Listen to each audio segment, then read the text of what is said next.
नमस्कार दोस्तों, हमारे यूनिवर्स के बारे में शायद सबसे कमाल की बात है इसका साइज कि ये ब्रह्मांड कितना अनइमेजिनेबली बड़ा है।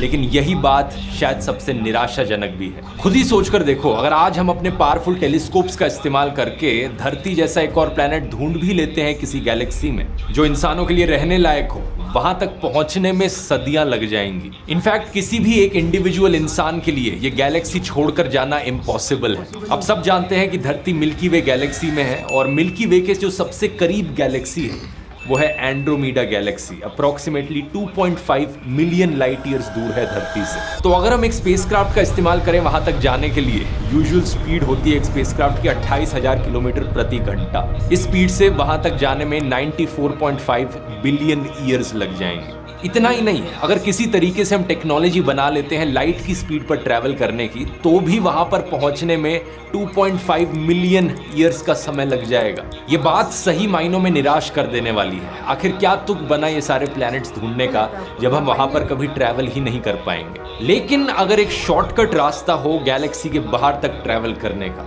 एक ऐसा शॉर्टकट जिसके जरिए हम ये मिलियन लाइट ईयर्स का सफर कुछ महीनों में ही तय कर ले, तब ये बातें जरूर दिलचस्प बन जाती हैं। ये शॉर्टकट्स हैं दोस्तों, वर्म होल्स।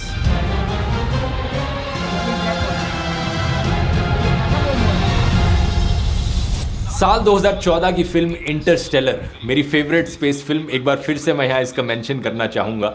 इस फिल्म में दिखाया गया है कि कूपर और उनकी टीम जब धरती छोड़कर निकलती है और हैबिटेबल प्लैनेट्स की तलाश में, धरती जैसे ही और प्लैनेट्स की खोज में, तो वो दूसरी गैलेक्सी में ट्रैवल करते हैं। अपनी गैलेक्सी से दूसरी गैलेक्सी में वो पहुंचते हैं एक वर्म होल के जरिए कुछ ही मिनटों के अंदर। ये फिल्म का वो सीन है जब कूपर की टीम वर्म होल से गुजरती है। फिल्म के अनुसार इस वर्म होल को डिस्कवर किया गया था सैटर्न के ऑर्बिट के पास नासा के द्वारा। इसे फिल्म में कई बार मेंशन किया जाता है क्योंकि आगे चलकर ये फिल्म के प्लॉट में एक बड़ा इंपॉर्टेंट रोल निभाता है। लेकिन सबसे दिलचस्प बात यह है कि वर्म होल्स का ये कॉन्सेप्ट कोई साइंस फिक्शन नहीं है, बल्कि असल साइंस पर बेस्ड है। क्या होते हैं वर्म होल्स एग्जैक्टली और कैसे हम इसका इस्तेमाल कर सकते हैं, ये सब समझने से पहले हमें वापस आना पड़ेगा आइंस्टाइन की थ्योरी ऑफ रिलेटिविटी पर। इसकी बात मैंने ब्लैक होल्स वाले वीडियो में भी करी थी और बेसिक कॉन्सेप्ट भी समझा दिया था उस वीडियो में। अब थोड़ा और डीप चलते हैं इसके अंदर। जब एल्बर्ट आइंस्टाइन ने अपनी थ्योरी ऑफ रिलेटिविटी लिखी तो इसे एक सेट ऑफ इक्वेशंस में लिखा था। इन इक्वेशंस के सेट को आइंस्टाइन्स फील्ड इक्वेशंस करके पुकारा जाता है। पहली बार इन्हें पब्लिकली रिवील किया गया था 25 नवंबर साल 1915 में, जब आइंस्टाइन ने अपना पेपर सबमिट किया था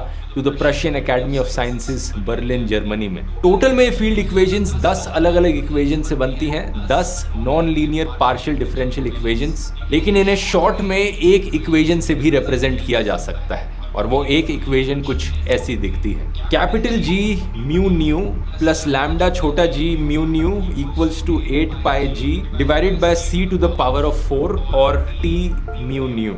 चिंता मत कीजिए, इस वीडियो में हम मैथमेटिकल डिटेल्स में नहीं जाएंगे क्योंकि इस एक इक्वेशन के अंदर बहुत ज्यादा कॉम्प्लेक्सिटी है। अगर इसे एक्सपैंड करते हो इस एक इक्वेशन को तो देखो कैसी ये स्टेप्स दिखती हैं। अगर आप मैथ से प्यार भी करते हो तो भी आपका सर चकरा जाएगा ये देखकर। मोटे मोटे तौर पर ये इक्वेशंस हमें बताती हैं कि मैटर और एनर्जी कैसे स्पेस टाइम के कर्वेचर को इन्फ्लुएंस करते हैं। एल्बर्ट आइंस्टाइन ने कहा था इस चीज को विजुअलाइज करने के लिए इमेजिन करो एक बड़ा सा मैश है। इस मैश के ऊपर जब आप ऑब्जेक्ट्स रखते हो ये वजन से नीचे बेंड डाउन हो जाता है। जो स्पेस टाइम का मैश है वो भी कुछ इसी तरीके से बेंड हो जाता है, कर्व हो जाता है बड़े बड़े प्लैनेट्स और स्टार्स के वजन से। जितना ज्यादा ग्रेविटेशनल फोर्स होगा किसी प्लैनेटरी ऑब्जेक्ट का, उतना ही ज्यादा ये स्पेस टाइम का मैश कर्व हो जाएगा उनके अराउंड। अब इंटरेस्टिंग बात यह है कि एल्बर्ट आइंस्टाइन खुद से अपनी फील्ड इक्वेशंस को पूरी तरीके से सॉल्व नहीं कर पाए थे। उन्होंने बस एक अप्रोक्सीमेट सॉल्यूशन निकाला था अपनी इक्वेशन का एक स्पेसिफिक केस में। पहले इंसान जिन्होंने इन फील्ड इक्वेशंस को सॉल्व किया था वो थे कार्ल श्वार्ज़शाइल्ड साल 1916 में। इन्होंने एग्जैक्टली कैलकुलेट किया कि ये स्पेस टाइम का कर्व कितना बेंड होता है, कैसे बेंड होता है एक सिंगल बॉल ऑफ मास के केस में। ये कार्ल श्वार्ज़शाइल्ड का ही सॉल्यूशन था जिसकी मदद से साइंटिस्ट समझ पाए सिंगुलैरिटी के कॉन्सेप्ट को। क्या होगा अगर ये मास इनफाइनाइटली डेंस बन जाए, स्पेस टाइम का कर्वेचर इसके अराउंड इतनी टाइटली रैप हो जाएगा कि ये जो रीजन है ये बाकी यूनिवर्स से पूरा पिंच ऑफ हो जाएगा। इसी की वजह से ही साइंटिस्ट ब्लैक होल के कॉन्सेप्ट को थ्योरेटिकली प्रूव कर पाए। और ये चीज आज से 100 साल पहले ही हो गई थी। एक्चुअली में कई दशकों बाद जाकर साल 2019 में ही पहली बार था कि साइंटिस्ट ने एक ब्लैक होल की फोटो ली हो। तो मोटे मोटे तौर पर बात मैं ये कहना चाह रहा हूँ कि इन फील्ड इक्वेशंस का एक सोल्यूशन ब्लैक होल्स निकला था। थ्योरेटिकली हम ब्लैक होल्स की एग्जिस्टेंस के बारे में ऑलरेडी जानते थे उनके डिस्कवर होने से करीब 100 साल पहले। और बात यह है दोस्तों कि इन्हीं फील्ड इक्वेशंस का एक और सोल्यूशन है वर्म होल्स। आप शायद सोचोगे कि एक इक्वेशन को सॉल्व करके दो सॉल्यूशंस कैसे निकल रहे हैं। मैं कहूंगा याद करो, स्कूल में क्वाड्रेटिक इक्वेशंस पढ़ी थी।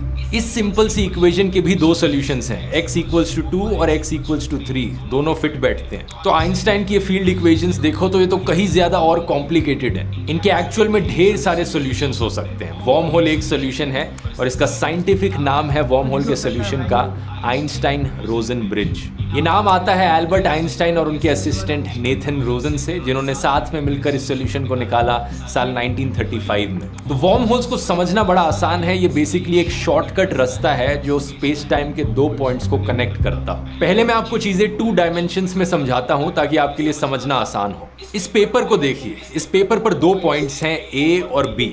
अगर आपको पॉइंट A से पॉइंट B तक जाना है सबसे छोटा रास्ता इस्तेमाल करके, कौन सा रास्ता हो सकता है? वो डायरेक्ट स्ट्रेट लाइन जो A और B को कनेक्ट करती हो, है ना। 2 डायमेंशंस में इससे छोटा रास्ता और कोई नहीं हो सकता एक्सेप्ट ये जो स्ट्रेट लाइन दोनों पॉइंट्स को कनेक्ट कर रही है। लेकिन अगर हम इस 2 डायमेंशनल मेश को 3 डायमेंशंस में बेंड कर दें तो अचानक से आप देखोगे कि नए रास्ते निकलते हैं। मैंने यहाँ पर A और B को इस तरीके से बेंड कर दिया है कि अब अगर आपको सबसे छोटा रास्ता चूज करना है A से B जाने के लिए, तो आप डायरेक्टली ये कुछ मिलीमीटर्स का जो डिस्टेंस बचा है A और B दोनों के बीच में, इस डिस्टेंस को आप यूज़ कर सकते हैं। और यहाँ अगर मैं एक रास्ता बना दूँ इन दोनों के बीच में, लिटरली एक पेन डालकर, तो एक शॉर्टकट रास्ता निकल गया है A से B तक जाने का, जो बहुत बहुत छोटा है एज कम्पेयर टू ये वाला रास्ता। वर्म होल्स भी यही काम कर रहे हैं। हमारी 3 डायमेंशनल दुनिया में हमें लगता है मिल्की वे गैलेक्सी से एंड्रोमेडा गैलेक्सी तक जाने का सबसे छोटा रास्ता है 2.5 मिलियन लाइट ईयर्स दूर। लेकिन अगर हमारी 3 डायमेंशनल स्पेस को 4th डायमेंशन में कर्व किया जाए, बेंड किया जाए, तो हो सकता है इससे भी छोटा एक बड़ा शॉर्टकट रास्ता निकल सके। अब 4th डायमेंशन हमारे लिए इमेजिन करना बहुत मुश्किल है क्योंकि हम सब 3 डायमेंशंस में रहते हैं, लेकिन कुछ हद तक आप इसे बेहतर समझ सकते हो अगर आप 2 डायमेंशंस और 3 डायमेंशंस को कंपेयर करो तो। इसका एक और एग्जांपल बताता हूँ। यह है दुनिया का नक्शा। मान लो अगर आपको दिल्ली से न्यूयॉर्क जाना है एक फ्लाइट लेकर, तो सबसे छोटा रास्ता क्या होगा फ्लाइट का?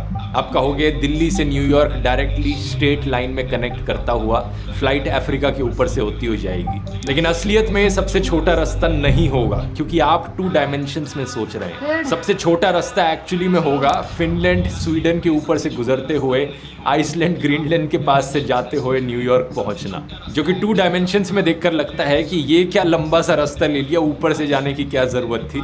लेकिन 3 डायमेंशंस में इसे देखोगे तो लगेगा कि ये तो बड़ी ऑब्वियस सी बात है, सबसे छोटा रास्ता तो यही है। और ऐसे ही सबसे छोटे टाइम में सबसे ज़्यादा प्रैक्टिकल नॉलेज अगर आपको AI के बारे में चाहिए तो ये आपको मिलेगी मेरी AI मास्टर क्लास में। अगर आपने अभी तक ज्वाइन नहीं किया जल्दी कीजिए, आखिरी कुछ स्पॉट्स बचे हैं। ये 2.5 घंटे से ज़्यादा की मास्टर क्लास है जहाँ मैं आपको लाइव आकर 20 से ज़्यादा AI टूल सिखाऊंगा, जिसमें image generation, video generation, website बनाना, ऑडियो जनरेशन, प्रेजेंटेशन बनाना, ढेर सारे अलग अलग यूज केसेस आपको समझाए जाएंगे AI के, जिन्हें आप प्रैक्टिकली अपनी जिंदगी में इस्तेमाल कर पाएंगे अपनी प्रोडक्टिविटी, अपने काम और अपनी पढ़ाई के लिए। ज्वाइन करने का लिंक नीचे डिस्क्रिप्शन और पिन कमेंट में मिल जाएगा, या फिर आप इस QR कोड को भी स्कैन कर सकते हैं। और अब टॉपिक पर वापस आते हैं। साल 1957 में साइंटिस्ट जॉन व्हीलर ने एक पेपर पब्लिश किया था आइंस्टाइन रोजन ब्रिजेस पर, और इन्होंने सिमिलर सी एनालॉजी से इसे कंपेयर किया। इन्होंने कहा एक एप्पल है और एक कीड़ा उस एप्पल को खा रहा है, एक वर्म। उस एप्पल की एक साइड से दूसरी साइड पहुंच जाता है